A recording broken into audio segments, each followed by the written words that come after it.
Selamat sore, sangat bersyukur sore hari ini saya boleh bertemu lagi bersama dengan saudara dan saudari. Dan sore hari ini kita akan melanjutkan pelajaran dari minggu lalu. Minggu lalu kita sudah berbicara tentang mengapa Tuhan mengizinkan sesuatu terjadi di dalam hidup kita, mengapa Tuhan membiarkan sesuatu terjadi di dalam hidup kita. Pertanyaan saya minggu lalu adalah, apakah Tuhan tidak sayang? Apakah Tuhan tidak peduli? Minggu lalu kita sudah berbicara tentang itu, dan minggu ini kita akan berbicara tentang God is waiting. Apa maksudnya? Tuhan menunggu. Apa yang Tuhan tunggu? Kita akan melihat lagi dari minggu yang lalu, kita sudah belajar tentang why did the Lord. Ya, kita sudah berbicara. Kenapa Tuhan? Apakah memang Tuhan yang membiarkan? Apa memang Tuhan yang mengizinkan? Ternyata minggu lalu kita berbicara itu karena kita tidak mempersiapkan diri kita untuk sesuatu yang baru, untuk sesuatu yang akan datang dan akan kita hadapi. Kemudian yang berikutnya, karena kita tidak menempatkan Tuhan sebagaimana mestinya Tuhan ada di dalam kehidupan kita. Kita lihat minggu lalu bangsa Israel menjadikan Tuhan seperti sebuah device yang mereka bisa gunakan, yang mereka bisa pakai ketika mereka butuh saja. Jatinya, Tuhan tidak seperti itu. Dari kedua hal ini kita bisa melihat bahwa ternyata di dalam kehidupan kita, di dalam kita menjalani hari-hari kita, di dalam kita melalui pergumulan-pergumulan di dalam kehidupan kita, ada dua hal yang perlu kita perhatikan, yaitu peran kita dan peran Tuhan. Jadi ada yang namanya peran kita untuk kita bisa lakukan, dan kalau kita tidak lakukan, Tuhan pun tidak bisa melakukan perannya dia. Bukan tidak bisa, tetapi Tuhan tidak melakukannya. Untuk memberikan kita mungkin satu pelajaran, untuk mengajarkan kita, untuk kita juga setia dengan apa yang menjadi peran kita. Jadi kalau hari ini, hidup kita mungkin sulit, hidup kita mungkin terasa sangat berat, mari kita cek, apakah kita sudah melakukan peran kita. Dan marilah kita berhenti untuk kita terus menuntut Tuhan melakukan peran Tuhan, tanpa kita melakukan perannya kita sebagai umatnya Tuhan. Hari ini saya akan mengulangi pertanyaan saya minggu lalu, ya, apakah Tuhan tidak peduli dengan kita? Kita akan belajar dari 1 Samuel 7, dimulai dengan ayat yang keempat, nanti dilanjutkan dengan ayat yang ke-10. Kemudian orang-orang Israel menjauhkan para Baal dan para Asyitoret dan beribadah hanya kepada Tuhan. Ya, kita lihat ceritanya adalah ketika mereka kalah di dalam perang. Mereka datang kepada Samuel. Samuel bilang, maka kembalilah dan berbaliklah kepada Tuhan. Jauhkanlah para Baal dan Asyitoret dan beribadahlah hanya kepada Tuhan. Kemudian bangsa Israel melakukan hal itu. Keputusan bangsa itu, keputusan hanya untuk menyembah Tuhan saja. Mereka hanya mau taat kepada Tuhan saja. Keputusan bangsa itu untuk membuang allah-allah lain yang mereka punya. Untuk membuang para Baal dan Asyitoret yang mereka punya. Dan kita lihat di ayat yang ke-10. Sedang Samuel mempersembahkan korban bakaran itu. Majulah orang Filistin berperang melawan orang Israel. Tetapi pada hari itu, Tuhan mengguntur dengan bunyi yang hebat ke atas orang Filistin dan mengacaukan mereka.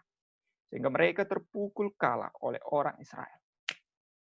Keputusan mereka untuk hanya taat kepada Tuhan saja membuat mereka menang di dalam peperangan itu. Dan yang lebih menarik adalah bukan mereka yang sebenarnya berperang, tetapi Tuhan yang berperang untuk mereka. Tetapi pada hari itu, Tuhan mengguntur dengan bunyi yang hebat ke atas orang Filistin dan mengacaukan mereka. Tuhan membantu bangsa Israel. Tuhan membawa bangsa Israel kepada kemenangan. Tuhan mengangkat bangsa Israel. Tuhan membawa mereka keluar dari pergumulan itu. dari kesulitan itu, dari permasalahan itu. Dan Tuhan memberikan kemenangan. Saya pikir satu hal yang menarik ketika kita membiarkan diri kita untuk kita taat kepada Tuhan saja. Untuk kita hanya menyembah Tuhan saja. Untuk kita hanya beribadah kepada Tuhan saja. Tuhan yang berperang untuk kita. Mereka tidak seperti pertama kali mereka berperang. Mereka kalah. Karena Tuhan kali ini beserta dengan mereka. Tuhan yang mengalahkan bangsa itu. Tuhan yang mengacaukan bangsa Filistin itu. Kalau hari ini, kita merasa mungkin Tuhan tidak berperang untuk kita. Atau mungkin kita merasa Tuhan tidak membantu kita ketika kita sedang berperang. Atau mungkin kita bisa merasa Tuhan jauh dari kita ketika kita di masa-masa yang sulit. Mari kita cek kehidupan kita. Apakah ada Allah-Allah lain di dalam hidup kita? Yang kita belum buang. Yang kita belum jauhkan. Yang kita masih taat dan tunduk kepada Allah-Allah itu. Yang kita masih mengabdikan diri kita kepada Allah-Allah itu. Apakah itu pikiran kita? Apakah itu kehidupan pribadi kita? Apakah itu pertemanan kita? Apakah itu keluarga kita? Apakah itu ambisi kita? Mari kita bersama-sama kita melihat apa yang terjadi dengan bangsa Israel ini. Mari kita buang semua Allah-Allah yang bisa mengganggu relationship kita dengan Tuhan. Yang bisa mengganggu kerja Tuhan di dalam kehidupan kita. Mari kita buang ilah-ilah itu. Mari kita berdoa. Mari kita berlutut. Mari kita abdikan diri kita kepada Tuhan. Berlutut dan menyembah Tuhan membawa kemenangan kepada bangsa Israel. Yang artinya, ketika kita berlutut dan menyembah Tuhan, maka Tuhan akan maju berperang untuk kita. Saudara-saudaraku, kehidupan mungkin terasa sangat sulit. Masalah begitu banyak. Tetapi ketika kita putuskan untuk kita mau berlutut, untuk kita mau menyembah Tuhan, untuk kita mau melepaskan Allah-Allah lain di dalam kehidupan kita. Saya percaya Tuhan yang akan berperang untuk kita. Apakah masih ada ilah-ilah lain di dalam hidup kita? Di dalam hidup kekristenan kita? Saya mau mengajak kita untuk kita bisa buang ilah-ilah lain di dalam hidup kita. Untuk kita bisa hanya datang, berlutut dan menyembah kepada Tuhan saja. 1 Samuel 8 ayat 19 sampai 20. Tetapi bangsa itu menolak mendengarkan perkataan Samuel. Dan mereka berkata, tidak, harus ada raja atas kami. Maka kami pun akan sama seperti segala bangsa-bangsa lain. Raja kami akan menghakimi kami dan memimpin kami dalam perang.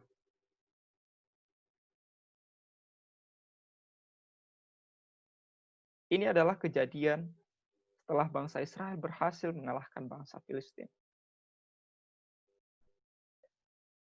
Mereka yang tadinya dipimpin oleh Tuhan kehidupannya.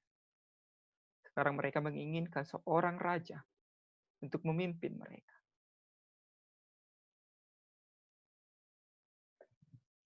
Theocracy to monarchy. Yang tadinya Tuhan adalah pemimpin bangsa itu. Yang tadinya Tuhan adalah orang yang selalu berjalan di depan bangsa itu. Kini mereka menginginkan seorang raja. Seorang manusia untuk menjadi seorang raja bagi mereka.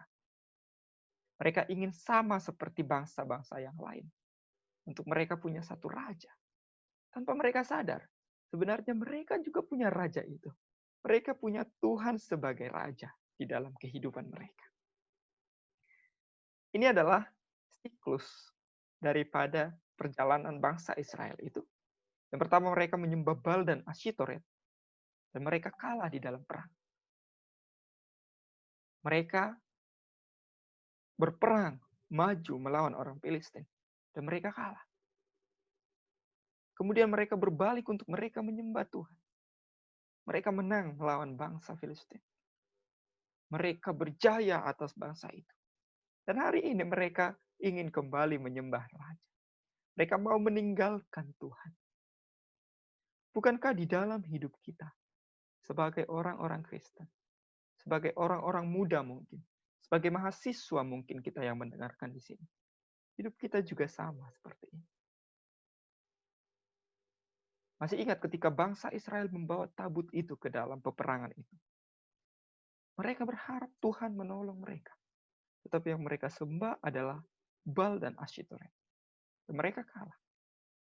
Di dalam hidup kita juga saya pikir begitu sering kita juga menghambakan diri kita kepada hal-hal yang lain. Tetapi ketika kita dalam masa yang sulit, ketika kita dalam masa yang kita merasa kita butuh pertolongan, kemudian kita datang kepada Tuhan. Dan kemudian ketika Tuhan sudah membantu kita, ketika Tuhan sudah membawa kemenangan atas bangsa itu, mereka pun lupa. Dan mereka menginginkan seorang raja yang baru. Kita pun lupa ketika kita sudah berhasil melalui masa-masa sulitnya kita. Kita menginginkan satu hal yang baru di dalam kehidupan kita. Dan mungkin Tuhan mulai kita tinggalkan. Mungkin Tuhan mulai kita korbankan untuk kita bisa mendapatkan hal yang baru itu. Atau kadang-kadang kita lupa kalau sebenarnya Tuhan adalah pemimpin atas hidup kita. Atau mungkin kadang-kadang kita sama seperti bangsa ini. Mereka pengen sama seperti bangsa-bangsa yang lain. Kita juga pengen sama seperti orang-orang yang lain. Yang kita merasa mereka hidupnya tanpa Tuhan jauh lebih baik. Yang kita merasa mereka hidupnya tidak menyembah Tuhan juga jauh lebih baik. Tapi kita pernah lupa. Kita pernah ada di masa-masa yang kita tidak menyembah Tuhan. Dan hidup kita juga tidak sebaik ketika kita menyembah Tuhan. Keinginan-keinginan yang tidak alkitabiah di dalam kehidupan kita. Begitu banyak. Keinginan untuk mendapatkan sesuatu. Keinginan untuk meraih sesuatu. Ketika tidak didasari dengan keinginan yang alkitabiah, maka itu akan membawa kita semakin jauh dari Tuhan. Segala hal yang kita inginkan, jika tidak sesuai dengan firman Tuhan, itu akan membawa kita semakin jauh dari Tuhan. Dan itu akan membuat Tuhan semakin dikorbankan di dalam kehidupan kita. Membuat posisi Tuhan semakin tidak jelas. Membuat posisi Tuhan semakin jauh dari posisi yang seharusnya. Keinginan-keinginan apa di dalam diri kita yang bisa membuat kita semakin jauh dari Tuhan? Apakah itu ambisi kita? Apakah itu keinginan untuk kaya kita? Apakah itu keinginan untuk kita diakui oleh orang-orang yang lain? Ketika kita melakukan semuanya itu, ketika kita menginginkan semuanya itu, tetapi tidak didasari oleh firman Tuhan, saya percaya itu akan membuat kita semakin jauh dari Tuhan. Itu akan membuat kita meninggalkan Tuhan. Itu akan membuat posisi Tuhan semakin tidak jelas di dalam kehidupan kita. 1 Samuel 12 ayat 24. Hanya takutlah akan Tuhan dan setialah beribadah kepadanya dengan segenap hatimu. Sebab ketahuilah betapa besarnya hal-hal yang dilakukannya di antara kami. Ini adalah kabar baiknya. Betapapun kita sudah jauh daripada Tuhan. Betapapun kita mengabdikan diri kita kepada Allah-Allah yang lain. Betapapun kita menghilangkan posisi Tuhan di dalam kehidupan kita. Tuhan cuma mau kita kembali. Dia bilang, hanya takutlah akan Tuhan. Dan setialah beribadah kepadanya dengan segenap hatimu. Sebab ketahuilah betapa besarnya hal-hal yang dilakukannya di antara kami. Tuhan cuma mau kita kembali. Tuhan cuma mau kita berbalik kepada Tuhan. Tuhan cuma mau kita untuk kita bisa setia kepada Tuhan. Beribadahlah kepada Tuhan. Maka betapa besarnya kasih-Nya. Sampai hari ini, Tuhan masih menunggu saya. Tuhan masih menunggu Anda. Untuk kita boleh bersama-sama kembali kepada Tuhan. Hati Tuhan selalu tertuju kepada kita. Tuhan selalu menunggu kepulangan kita. Tapi dengan kemurahan hati Tuhan ini, dengan kebaikan hati Tuhan ini, apakah itu alasan untuk kita tidak segera kembali kepada Tuhan? Lihat berikutnya dikatakan, tapi jika kamu terus berbuat jahat, maka kamu akan dilenyapkan, baik kamu maupun rajamu. Ketika kita mendengarkan firman ini, saya mengajak kita semua untuk kita boleh berbalik kepada Tuhan. Untuk kita boleh menjadikan Tuhan pemimpin atas hidup kita. Untuk kita boleh mempersembahkan hidup kita kepada Tuhan. Untuk kita boleh beribadah kepada Tuhan. Berbalik dan kembalilah. Tuhan menunggu kepulangan. Amin.